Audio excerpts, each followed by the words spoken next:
Olá, esse é o Poder Entrevista. Meu nome é Caio Peixoto, eu sou repórter aqui do Poder 360. Quem conversa conosco hoje é o ex-ministro da Educação, ex-prefeito de São Paulo e candidato do PT à presidência da República em 2018, Fernando Haddad. Primeiro, ministro, muito obrigado por ter aceitado dar essa entrevista para a gente. E para começar essa conversa, eu queria falar sobre 2022. As pesquisas recentes mostram que, se a eleição fosse hoje, o ex-presidente Lula, do qual o senhor tem proximidade, o senhor participa da articulação política dele, teria chance, inclusive, de ser eleito no primeiro turno.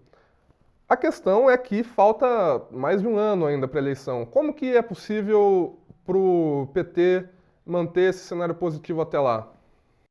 Olha, Caio, em primeiro lugar, gostaria de agradecer a oportunidade que o Poder 360 me dá, agradecer a sua audiência muito qualificada. Olha, nós vamos continuar trabalhando da mesma maneira que estamos trabalhando já há muito tempo. O PT é o partido de preferência nacional, 22% do eleitorado se declara simpatizante do PT, tem o PT como partido preferido. E isso dá um lastro para a candidatura do Lula, que é inclusive mais ampla do que o próprio PT, que assegura uma condição de disputa bastante razoável. Mas nós não vamos baixar a guarda, porque nós sabemos que nós estamos lidando com um candidato à reeleição muito perigoso, uma pessoa que está constantemente ameaçando as instituições, uma pessoa truculenta, né, que usa de expedientes pouco republicanos para afirmar a sua parca autoridade, e nós não vamos esmorecer até o dia da eleição. Nós vamos seguir conversando com setores amplos da sociedade, com setores democráticos da sociedade, que ou não votaram no Bolsonaro ou se arrependeram de votar no Bolsonaro publicamente. Isso nos dá uma ampla margem de diálogo, que, na minha compreensão, o Bolsonaro não tem. Ele tem o poder da coerção, o poder da coação, o poder da violência, mas não é do feitio dele o diálogo. Contrariamente ao que a postura do presidente Lula, que sempre foi uma pessoa muito aberta, inclusive para sentar à mesa com os diferentes, para construir uma saída para o Brasil. O senhor vê Como o senhor acha possível ou provável uma recuperação da popularidade do Bolsonaro até a eleição? Olha, eu acredito que, por um lado, pode haver algumas notícias que podem acalmar, né, hoje o sentimento que as pessoas têm, muito negativo em relação ao governo.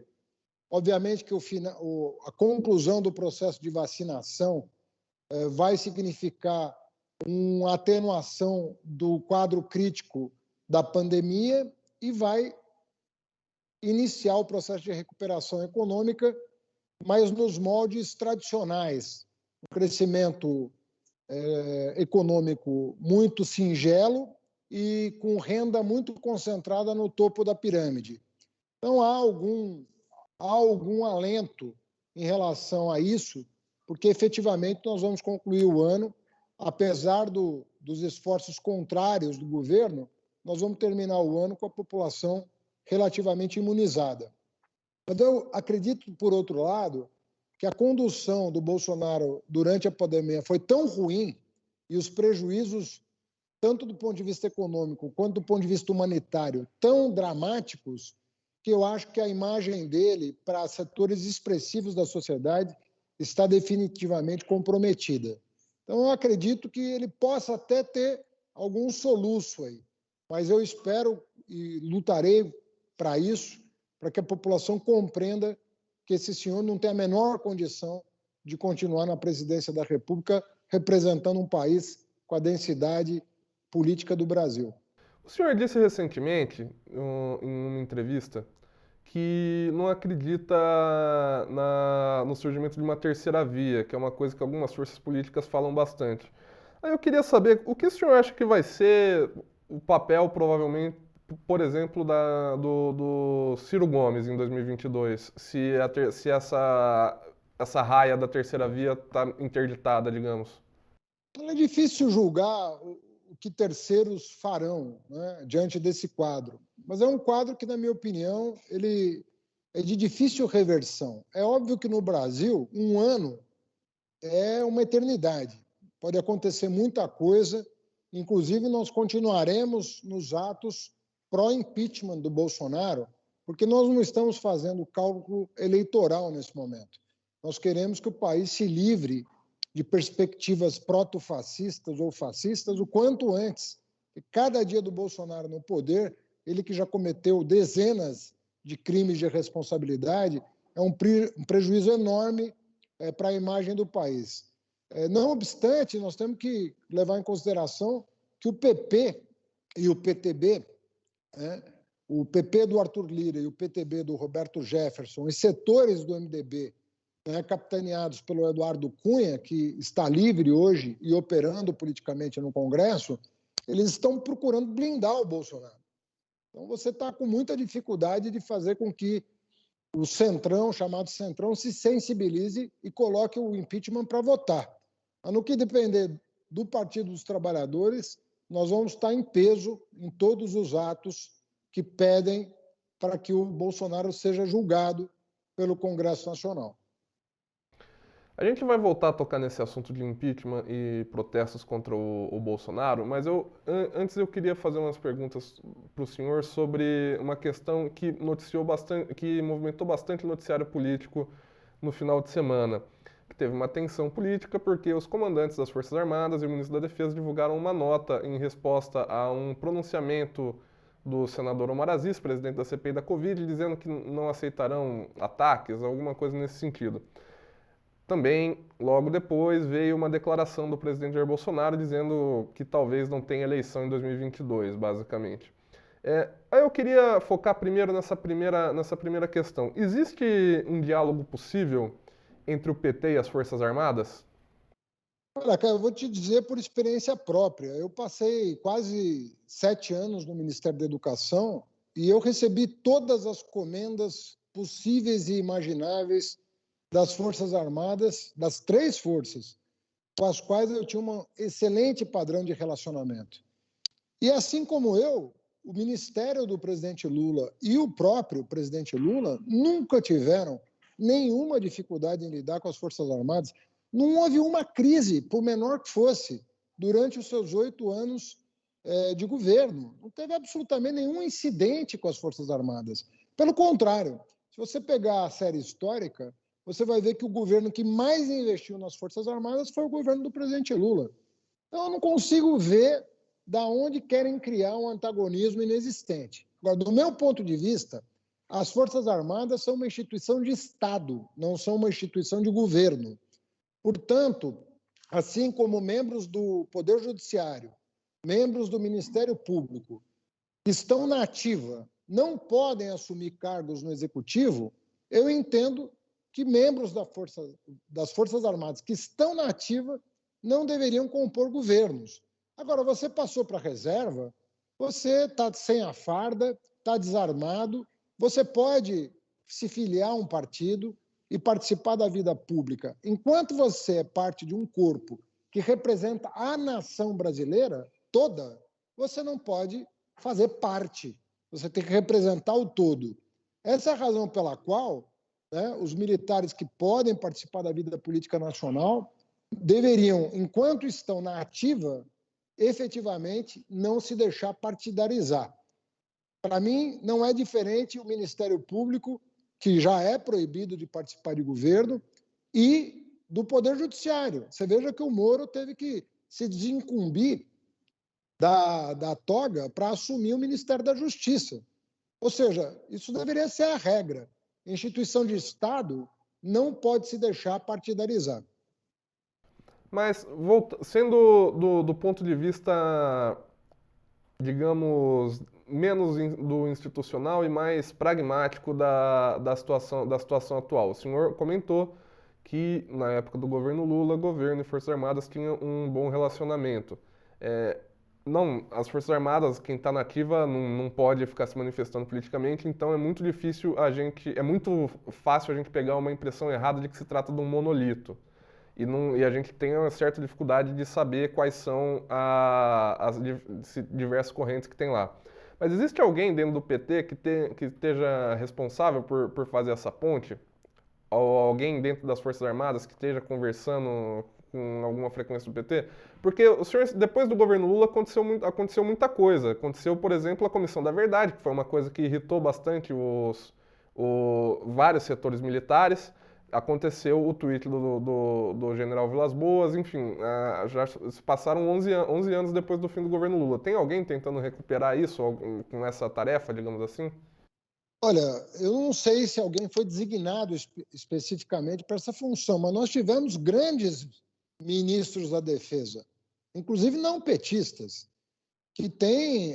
Nós tivemos Nelson Jobim, Celso Amorim, Aldo Rebelo, enfim, nós tivemos vários, Jacques Wagner, pessoas com muita habilidade política, né, que têm total condição de dialogar com a cúpula das Forças Armadas e relembrá-los, né, dos bons tempos do governo Lula, onde eles nunca receberam tanto investimento em reequipar as Forças Armadas que estavam destroçadas, né? Estavam com muito pouco equipamento. Vários projetos, né? Projeto de defesa das fronteiras, o projeto submarino nuclear, o projeto da compra de caças, e assim por diante. Eram vários grandes projetos de modernização e prestígio para as Forças Armadas. Então, eu acho que os nossos ex-ministros da Defesa, cada um deles tem total qualificação, até porque tiveram, durante sua gestão, excelente relacionamento com as três forças. Não vejo razão para nenhum deles deixar de entrar em contato e restabelecer as pontes necessárias, porque o papel das Forças Armadas é passar segurança para o país como um todo, e não para um partido político e não para outro. Não podemos admitir a partidarização das Forças Armadas. O senhor vê um fenômeno semelhante nas polícias? Eu acho que nas polícias acontece uma coisa muito diferente. Eu acho que o Bolsonaro tenta estabelecer uma relação direta com as polícias militares, sobretudo, passando por cima da autoridade dos governadores, que, na minha opinião, é algo que afronta a Constituição. Porque a Constituição, no seu artigo 144, é clara. As polícias militares estão subordinadas aos governadores de Estado. Portanto, qualquer tentativa do presidente da República de desautorizar os governadores é uma afronta a um princípio constitucional e, como tal, crime de responsabilidade. Então, eu acho que o Bolsonaro, inclusive, veja só esse programa que ele lançou de moradia para policial. É um programa pífio do ponto de vista orçamentário, só 100 milhões de reais. 100 milhões de reais não dá para subsidiar sequer 1.000 unidades habitacionais, quando nós sabemos que a força das polícias militares no Brasil deve ser alguma coisa em torno de 400 mil homens. Então, para que ele quer lançar um programa para atender 1.000 de 400 mil? É claramente para fazer o cadastro dessas pessoas e usar o cadastro nas redes sociais do gabinete do ódio. Isso eu não tenho a menor dúvida que a intenção é a pior possível. Para fechar esse tópico, como num governo petista, o senhor imagina como que teria sido tratado esses casos de manifestação política de militares, como no caso do general Pazuello? Olha, em primeiro lugar, que nós nunca tivemos preconceito contra militares, né? Não é, o PT nunca, nem preconceito positivo nem negativo. Nós tratamos as Forças Armadas como uma instituição de Estado e respeitosamente. Agora, ninguém está acima da lei. Não é porque você usa a farda, a batina, o toga, que você está acima da lei. Está cheio de juiz indo preso, está cheio de religioso respondendo e pode ter militar respondendo também por crimes eventualmente cometidos. Agora, amplo direito de defesa, todas as garantias constitucionais que estão, né, sendo seguidas hoje pelo Judiciário, mas errou, tem que pagar. E ali no Ministério da Saúde, os indícios de que houve efetivamente improbidade ou até crime de corrupção estão ficando cada vez mais claros pela atuação da CPI, que está trazendo à tona indícios muito graves de irregularidades e de tentativa de, adiando a compra da vacina, obter vantagens ilícitas, deixando a população à mercê de um vírus que já levou mais de 500 mil brasileiros. Ou seja, é inaceitável o que aconteceu. Inaceitável. Agora, se tem um militar envolvido no Ministério da Saúde em promiscuidade com empresas de fachada, tem que pagar. A lei tem que ser para todos, né? O senhor citou a CPI da Covid no Senado, então eu vou pegar esse gancho e adiantar uma pergunta que eu ia fazer mais para o final da entrevista. O que o senhor acha que até agora foi a coisa mais importante descoberta pela CPI? Olha, uma que está absolutamente desvendada é o descaso do governo com a compra de vacinas. Eu acho que ninguém mais tem dúvida que o governo perdeu aí alguma coisa em torno de 4 meses em que a população já podia estar hoje plenamente imunizada.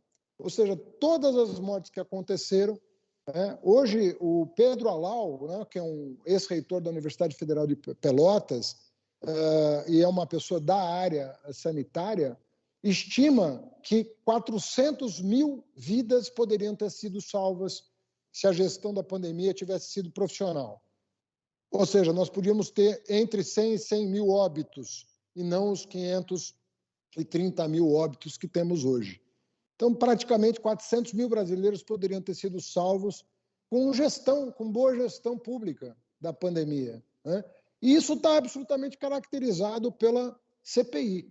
O que a CPI agora entrou numa nova fronteira, que ainda está por ser concluída, é a da corrupção. Muito provavelmente há funcionários corruptos no Ministério da Saúde, alguns já afastados, mas cuja responsabilidade ainda não foi absolutamente apurada. Então, eu creio que até o Ministério Público deva se interessar pelo assunto e abrir inquérito policial para prender as pessoas que fizeram isso. Porque quantas famílias estão sofrendo desnecessariamente à luz das informações que nos chegam hoje à apuração da CPI? Então, eu acho que há um segundo momento da CPI, que eu espero que seja conclusivo, de chegar aos criminosos do Ministério da Saúde. A CPI, o presidente Jair Bolsonaro, ele ficou ali circulando próximo dos 30% de popularidade ao longo da maior parte do governo dele. Agora teve essa queda, inclusive na intenção de voto. O principal motivo para esse rebote que teve nos últimos tempos é a CPI? Eu acho que é a má gestão da pandemia e a suspeita de corrupção. Eu acho que esses dois fatores, a má gestão da pandemia já está absolutamente caracterizada. E os indícios de corrupção são absolutamente muito fortes, né? Em relação ao que está sendo apurado. Eu acho que nenhum governo resiste à crise que o governo Bolsonaro produziu no país. Ministro, voltando agora a falar de política eleitoral, digamos assim, uma das principais bases de apoio do Jair Bolsonaro é o público evangélico, que é uma parcela da sociedade que cresce bastante. Eu queria entender o que o PT, o presidente Lula, o senhor, os petistas em geral poderiam fazer para se aproximar dessa parcela da sociedade. Olha, também eu relembro a quem está nos assistindo que nós nunca tivemos problemas com nenhuma igreja durante os nossos governos, seja qual for, evangélica, cristã, matriz afro, o que você pensar, judeus, nunca tivemos problema nenhum com nenhuma denominação, nenhuma confissão, nada. E, de certa maneira, esse afastamento ele foi artificialmente produzido. Ele foi produzido por fake news, ele foi produzido por mentiras que foram circulando nas redes sociais. Eu fui uma das vítimas desse processo. Felizmente, a imprensa acabou recuperando uma parte da verdade, mas é difícil reconstituir, né? E essa reaproximação vai acontecer naturalmente, na minha opinião, né? Vai acontecer porque muitas das coisas já foram esclarecidas. Agora, há setores que eu acho que estão com o Bolsonaro não por qualquer questão religiosa, mas é porque estão se beneficiando financeiramente dessa proximidade. O ponto que eu queria chegar é que o público evangélico, aparentemente, em sua maior parte, eu não sei se existe uma pesquisa que mostre isso com mais precisão, é conservador, enquanto hoje a esquerda tem muito mais do que tinha em 2003, 2010, até na época do governo Lula, pautas com protagonismo identitário, que são conflitantes com o conservadorismo. Como é que faz para conciliar isso? Eu não vejo nenhum tipo de antagonismo entre uma coisa e outra. Eu acho que você respeitar a comunidade LGBT, respeitar o negro, respeitar a mulher, respeitar o ser humano, não tem nada de conflitante com a religião cristã, muito pelo contrário. Nós estamos tentando criar uma coisa que está em desacordo com o que se aprende em qualquer evangelho, que é respeitar o próximo. Se a pessoa está cumprindo as leis, independentemente da sua religião, da sua cor de pele, da sua orientação sexual, qual é o conflito que existe entre uma religião cristã e o que reza a Constituição de respeitar a dignidade da pessoa humana? Eu não vejo nenhum conflito. Estão querendo criar um conflito. Isso é absolutamente pernicioso para a democracia. Nós temos que educar as pessoas a respeitar o próximo. E ponto final. Respeitar o próximo. Sobretudo quando é uma pessoa que está completamente socializada, respeitando as regras estabelecidas pela sociedade. Do que nós estamos falando, afinal? É muito pernicioso esse antagonismo. Chamar isso de conservadorismo é equivocado. Isso não é conservadorismo, porque existe um preceito constitucional absolutamente compatível com os mandamentos do próprio cristianismo, que é a maioria da sociedade brasileira. Como é que um cristão pode defender violência contra uma pessoa, contra um trabalhador, contra uma mulher, contra um negro? Como assim? Em que sociedade nós vamos viver daqui para frente? Ministro, tem outro segmento da sociedade que em 2018, que não é tão numeroso, mas é poderoso, que em 2018 esteve junto com o presidente Jair Bolsonaro, que eu queria saber hoje, qual o senhor acha que é o tamanho da resistência, se o senhor vê alguma resistência, dos principais atores do mercado financeiro e empresariado em geral a uma candidatura do presidente Lula? Olha, também só por artificialismo, né? Porque eu não conheço uma empresa que não tenha prosperado, uma empresa bem gerida, que não tenha prosperado durante o governo Lula. Nunca houve perseguição ao grupo econômico, nunca houve os amigos do rei e os inimigos do rei, todo mundo tinha entrada nos órgãos públicos, bancos oficiais, Palácio do Planalto, Ministério da Justiça, Ministério da Fazenda. Não havia nenhum tipo de barreira às demandas justas dos segmentos empresariais. E eu entendo também que foi criado um artificialismo. O presidente Lula, o pessoal fala de responsabilidade fiscal, o presidente Lula foi aquele que mais reduziu a dívida pública na história recente do país. A dívida pública caiu simplesmente 50% como proporção do PIB durante o governo Lula. O Brasil acumulou reservas cambiais em moeda forte que blindam a economia brasileira desde 2008 das crises internacionais. O problema é que a política interna que produziu as crises locais, mas não foi a crise de fora para dentro, foi uma crise artificialmente produzida dentro do próprio país. Eu queria chegar nesse ponto dos governos anteriores, que é o seguinte, num eventual novo governo do presidente Lula, pelo que o senhor, lógico que o senhor não fala, não fala exatamente por ele, mas pelo que o senhor percebe, pelo que o senhor observa, o senhor acha que na economia seria um governo parecido, seria parecido com o que foi o primeiro governo dele, por exemplo? Olha, eu acredito que vai. Eu acho que Tem uma polêmica entre os economistas que eu acho uma polêmica boba, sabe? Sobre o primeiro e o segundo governo dele. Não existiu ruptura entre o primeiro e o segundo mandato do presidente Lula. O que aconteceu foi uma crise monumental em 2008, que obrigou o Lula a tomar medidas para proteger a economia brasileira, que cresceu 7% em 2010.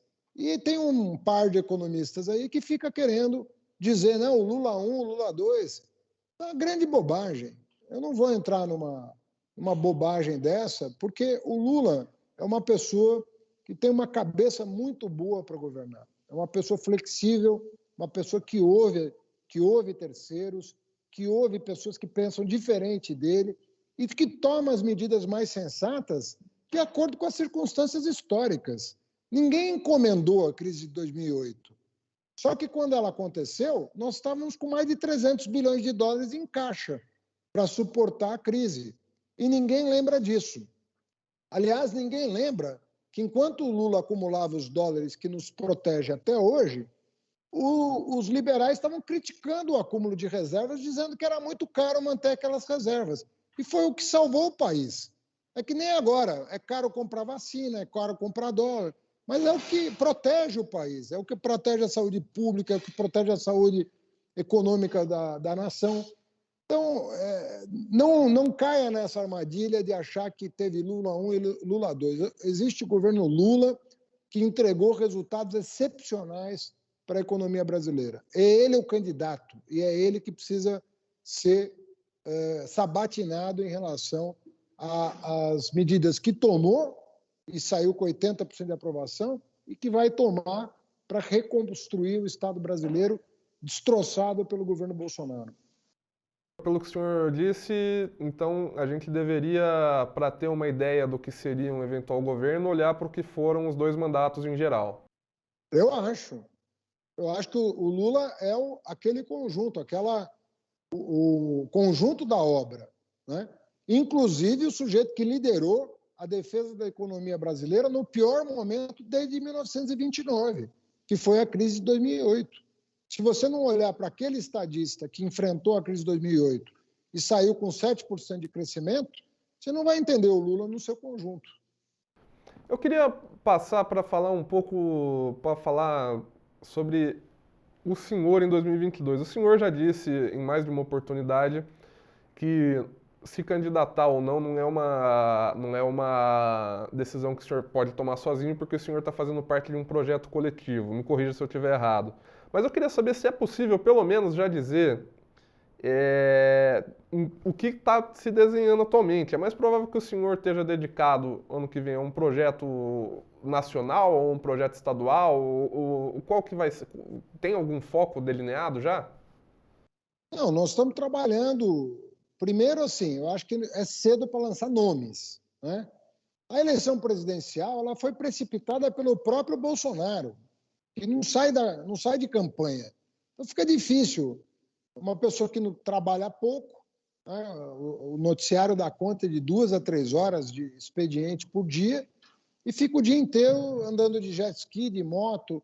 Então, ele precipitou a campanha em 2022. Agora, aqui nós estamos estudando o Estado de São Paulo, assim como fizemos com o país o ano passado pela Fundação Perseu Abramo do PT. Estamos fazendo agora um programa para o governo do Estado de São Paulo e nós estamos mantendo conversas com o PSB, com o PSOL, com o PCdoB, porque eu acho que existe uma oportunidade em São Paulo da gente constituir uma frente progressista para virar a página do governo Dória, que, na minha opinião, está deixando a desejar ao povo de São Paulo. Então, tanto na capital quanto no interior. Capital que ele abandonou e depois o interior que agora ele praticamente não visita, não sabe o que está acontecendo no interior. Então, eu acho que existe uma oportunidade muito boa de, com um bom programa, vencer as eleições no ano que vem. É certo dizer, então, que o seu foco, pelo menos de formulação política nesse momento, está sendo o Estado de São Paulo. Na verdade, eu tenho discutido com o presidente Lula tanto a questão nacional quanto a questão de São Paulo. Agora, como a gente já concluiu um primeiro esboço de programa que foi lançado em novembro do ano passado, Eu quero chegar no final desse ano com um projeto de desenvolvimento para São Paulo, porque eu acho que isso pode agregar forças no Estado para lançar uma coisa mais ambiciosa no Estado. Entrando agora em uma questão política que é mais do agora do que do ano que vem. O PT, diversos grupos de esquerda, têm convocado protestos contra o governo pedindo impeachment do presidente da República. A gente vai entrar já na semana que vem em recesso parlamentar, vai voltar só em agosto, depois tem recesso de novo em dezembro. Fazendo conta de calendário mesmo. Daria tempo de ter um impeachment até o ano que vem? Porque em abril os partidos já param de lidar com o Congresso, praticamente começam a focar em eleição. Eu diria que ainda nós temos uma janela. Eu diria que nós temos uma janela, pelo menos, né? Eu acho que nós temos uma janela até setembro, outubro desse ano, de sensibilizar o Arthur Lira a pautar a votação. Veja você, Caio, que nos Estados Unidos o Trump passou por dois processos de impeachment e venceu os dois, mas perdeu a eleição. E por que isso aconteceu? Porque ele foi julgado por um Congresso que lhe dava maioria. Mas a população que estava assistindo o julgamento pensou diferente e votou no Biden. Então, não é verdade que um processo de impeachment, mesmo que ele venha a vencer comprando voto no Congresso Nacional, a população vai ser informada do que ele está sendo acusado. Então, na verdade, você tem dois julgamentos. O julgamento do Congresso, que pode ser favorável a Bolsonaro, mas já vai ter o julgamento das urnas. E quanto mais bem informada estiver a população, mais fácil vai ser apresentar uma alternativa ao que está acontecendo no Brasil hoje. Então, eu diria para você que nós temos que continuar lutando para ser pautado e nós temos que, em caso positivo de ser pautado, nós temos que usar o processo para esclarecer a opinião pública do descalabro desse governo. É muito grave o que está acontecendo. Hoje, um dos principais aliados do presidente da República é justamente o presidente da Câmara, Arthur Lira, que está no cargo ao qual cabe abrir ou não um processo de impeachment, dar início ou não um processo de impeachment contra o presidente da República. O cenário de hoje diz que é improvável que ele faça isso, mas eu queria entender, politicamente o processo, a campanha pelo impeachment, independente do impeachment sair ou não, ela beneficia, digamos assim, o PT e a oposição? É possível fazer esse cálculo? Eu não acho que é uma questão de cálculo, eu acho que é uma questão de fazer chegar à opinião pública. É que nem a CPI. A CPI está sendo, entre acertos e erros, a verdade é que a CPI está esclarecendo a opinião pública de uma série de coisas às quais ela não teria acesso se não fosse a CPI, porque a imprensa não consegue apurar tudo o que gostaria como a CPI consegue. No caso, quer dizer que mesmo que a CPI eventualmente não tenha um fim jurídico no final que termine com condenação, prisão de alguém, ela já tem sido um bom processo. É isso que o senhor quer dizer? O que eu quero dizer é o seguinte: a informação em si já é muito preciosa. Se houver responsabilização, tanto melhor. Mas só da opinião pública estar informada já é uma coisa muito importante. No impeachment vai acontecer a mesma coisa.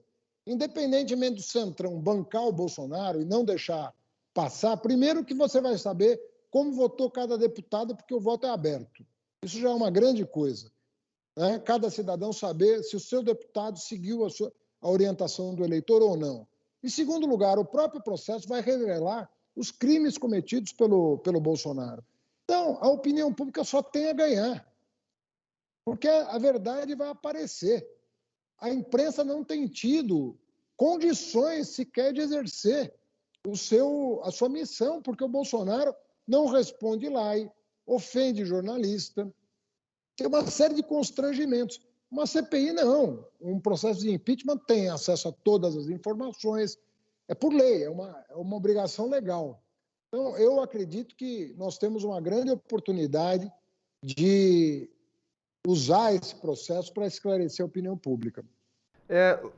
Muito pontual, para não perder o fim da meada, o senhor disse há pouco, uns minutos atrás nessa entrevista, que isso é uma janela de oportunidade até setembro. Seria até setembro para eventualmente começar a tramitar um pedido? Para começar setembro, outubro, porque nós estamos ainda um ano antes da eleição, né? É óbvio que vai chegando no final do ano, as coisas vão se complicando. E aí você tem recesso, você tem uma série de coisas que vão complicar o calendário, né? E entrando no ano que vem, muita gente vai preferir que tudo se resolva nas urnas, né? E que os crimes do Bolsonaro não precisem ser apurados durante o mandato, podem ser apurados depois, como está acontecendo com o Trump hoje. Mas eu creio que nós ainda temos uma chance, porque você vê que mais de 50% da população é a favor do afastamento do Bolsonaro, segundo a última pesquisa Datafolha. É a primeira vez que isso acontece. Por quê? Porque vai caindo a ficha de que cada dia dele na presidência é um dano à soberania nacional, à imagem do Brasil no exterior e a cada um de nós, cidadãos brasileiros. Tendo agora para uma das nossas últimas perguntas, tá tendo esses processos, o principal foco de oposição ao governo Bolsonaro é do campo da esquerda, mas existe fora do campo da esquerda alguns grupos que também estão descontentes. O MBL, por exemplo, recentemente chamou seus apoiadores para uma manifestação em setembro. O MBL que também estava no processo de impeachment da Dilma, no caso. Esses grupos que querem o impeachment do Bolsonaro na esquerda e na direita, eles são inconciliáveis? A gente vai ver, enquanto tiver a campanha pelo impeachment do presidente Bolsonaro, dois grupos tocando essa pauta paralelamente, ou é possível ter uma conversa? Olha, Caio, a dificuldade pode ser superada, a dificuldade é que essas pessoas levaram o Bolsonaro ao poder, né? Então, quando você reúne na rua, né, os dois grupos, aqueles que resistiram ao fascismo e aqueles que são responsáveis pela chegada do fascismo ao poder, você tem um estranhamento inicial.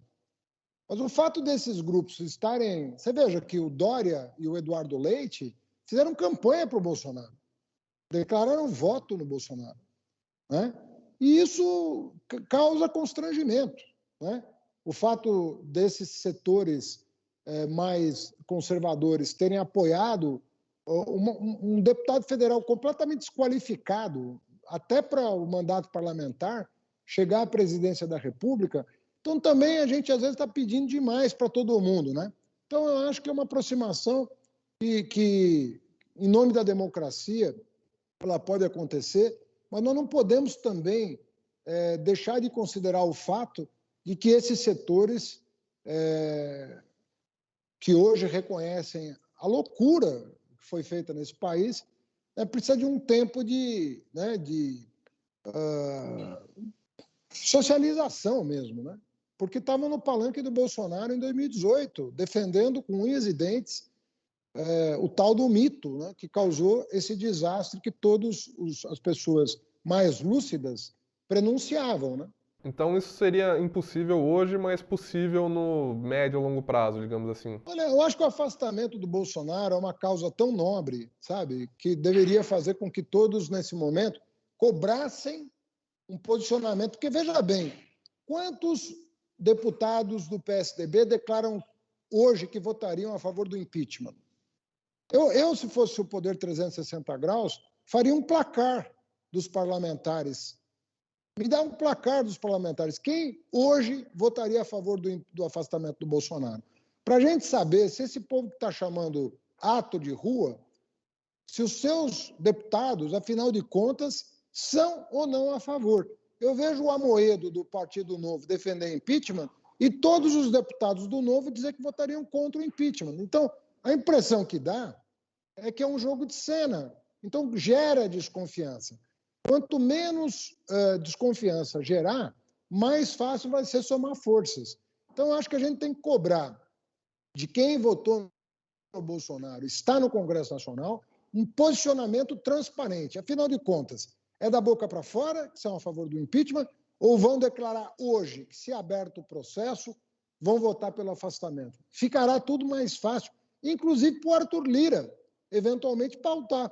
Porque se ele já souber que tem voto para o afastamento, talvez ele seja irresistível ter que colocar para votar.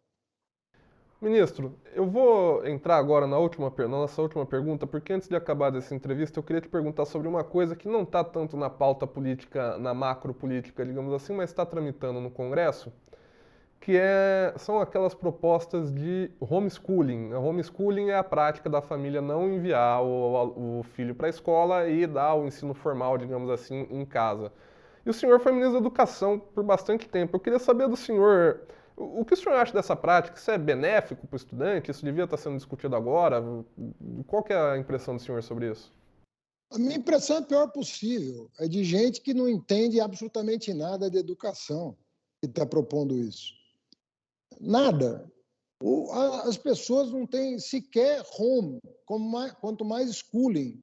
As pessoas estão precisando de casa, estão precisando de um cômodo adequado, de uma alimentação adequada. As pessoas têm que ir para a escola por uma série de razões, para ter contato com o professor, para se socializar, conhecer as diferenças da cultura brasileira, do povo brasileiro. Tem um processo complexo de formação de personalidade que não pode ser feito dentro de casa apenas, embora a família e a casa sejam ingredientes sem os quais não se constitui a personalidade da pessoa.